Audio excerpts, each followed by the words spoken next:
I've been watching a lot of One Piece and The Office here and there. Nice. We're chilling, yeah. Honestly, the bros, I was chilling with chatting with the bros on our bro chat, and I posted a picture of myself, and my bro Nez said that I look like Confucius, like a Boujee Confucius, and I was like, oh, Boujee Buddha, and then it just ran, and I started using that. Before then, I was thinking of like names like Sriracha Nick and stuff like that, and it just wasn't hitting. So I was just gonna go by Nick Sinez, short for Nicholas Sinez, and then Boujee Buddha popped up, and then it sounded really nice and just kind of stuck. I just kind of ran with it, owned it. You probably call me Boujee or Nick. Okay. You can call me Nicholas, but you can call me anything. Just don't be sus about it, or don't be mean to me. Art, dude, I've been making art probably my whole life, but it was probably when I moved out here to Phoenix, which about solid 7 years ago, when I actually started really fucking with myself, I guess. Like I actually started like wanting to make sounds that I wanted to make, I guess. Like I just... What kind of stuff were you making before then, or when I first started? Well, I did a painting for a family member, just very basic. It was like a picture of a shadow, and then like basic lines and stuff. And she bought it for like $50. So like I was like, oh shit, like that's pretty good. And then I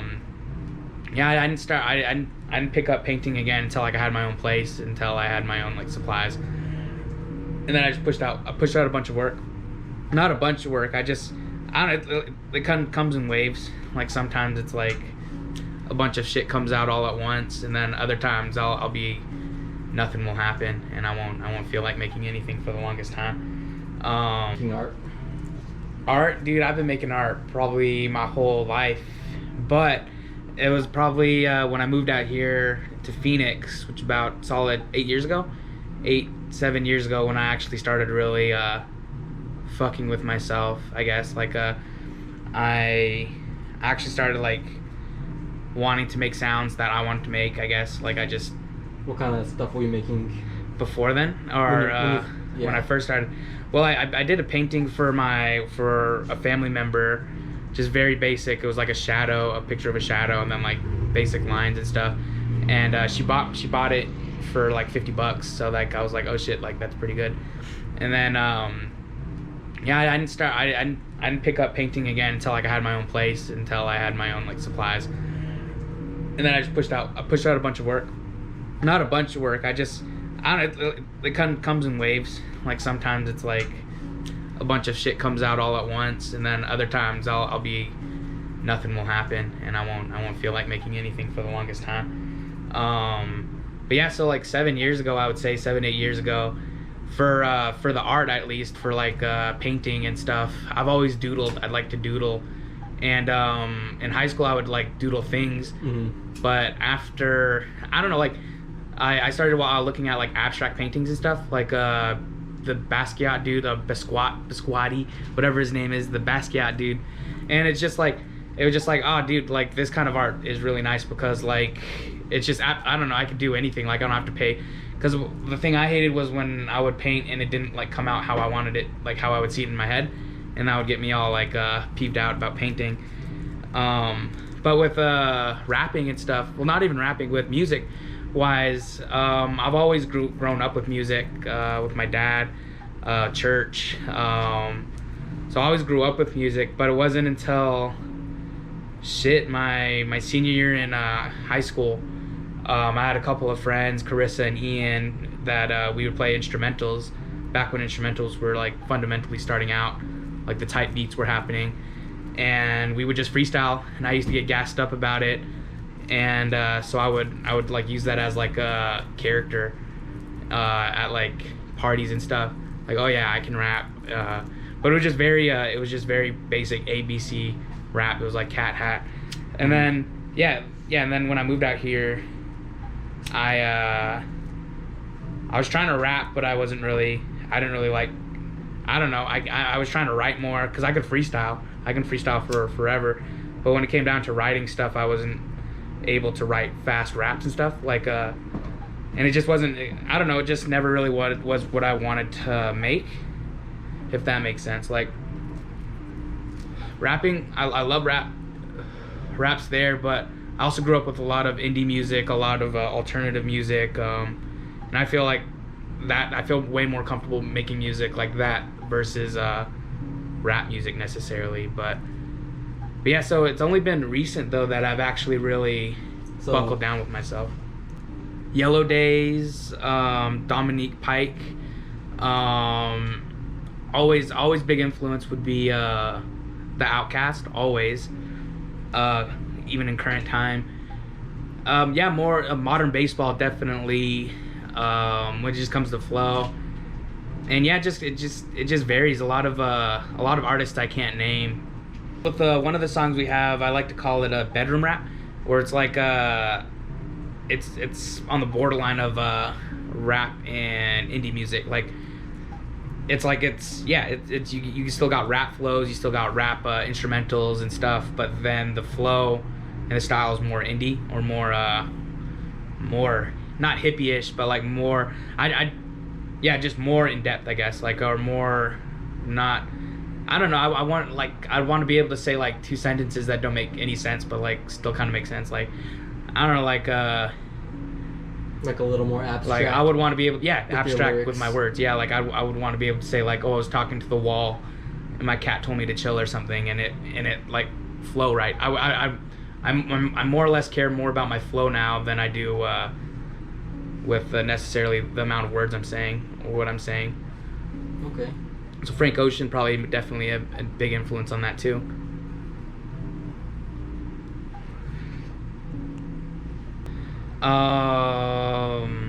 I feel like if I feel like I could get in my head very quick with everything, so I feel like the best thing for me is just to continue fucking with myself like the way I do, and not really caring as much as what my fans and audience think, and because I don't know who my audience is going to be. I hope the audience that I attract, the people I want to make music for, are, I guess, people like me, because the songs that I'm making I genuinely like, I genuinely listen to.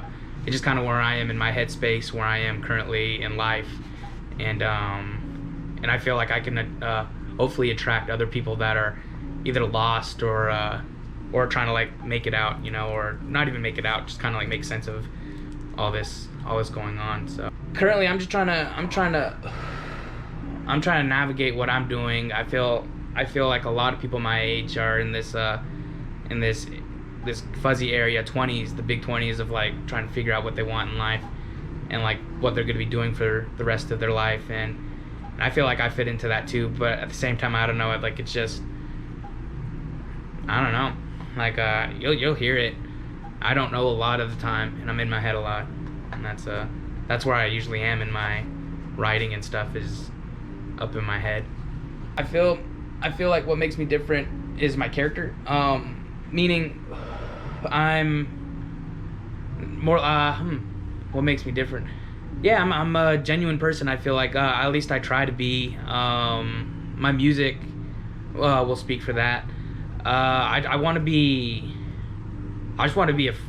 a breath of fresh air for people. Like, I hope what I can be in the industry is like change for like what people need in sound. Like, damn, I forgot the question again.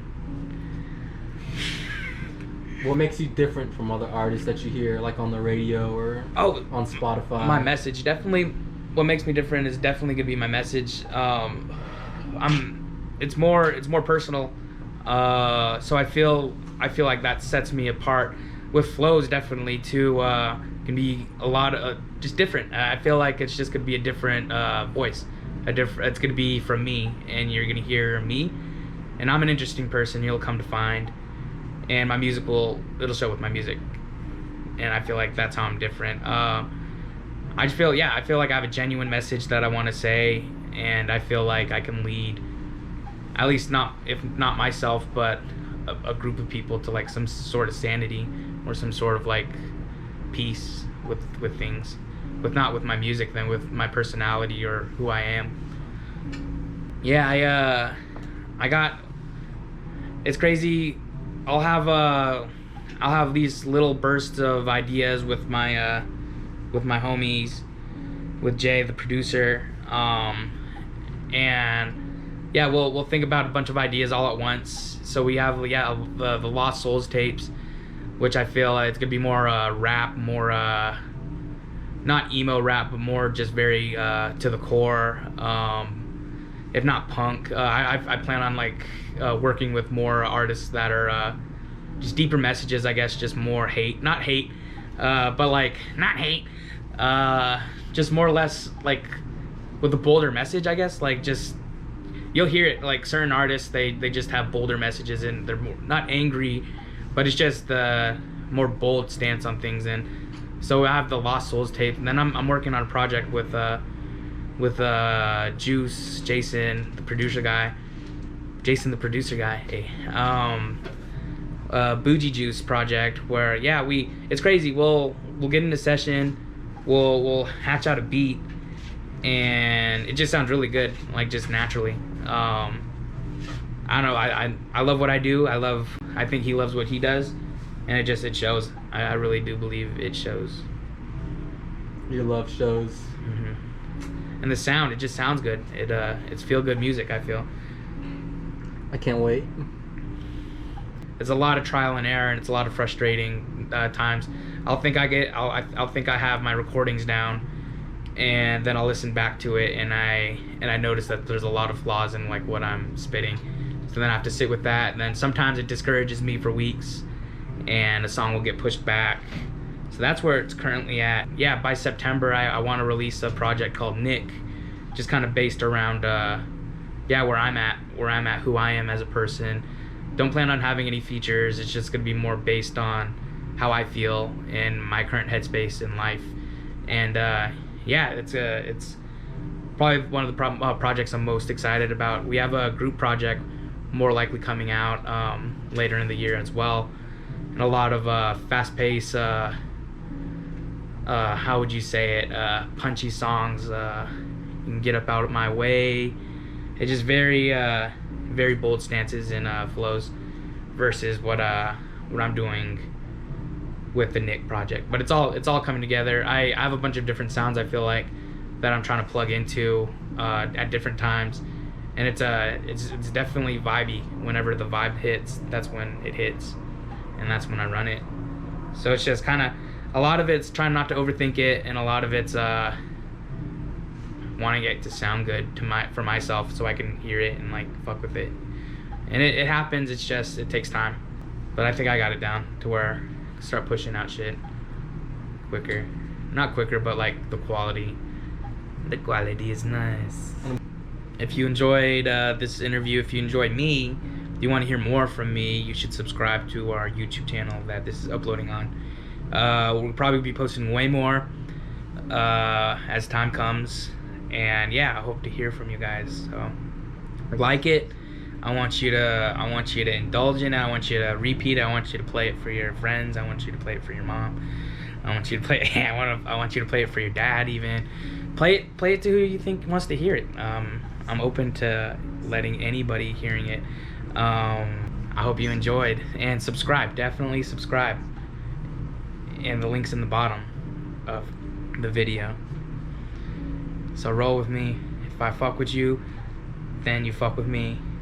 And if you fuck with me, I fuck with you. I'm out.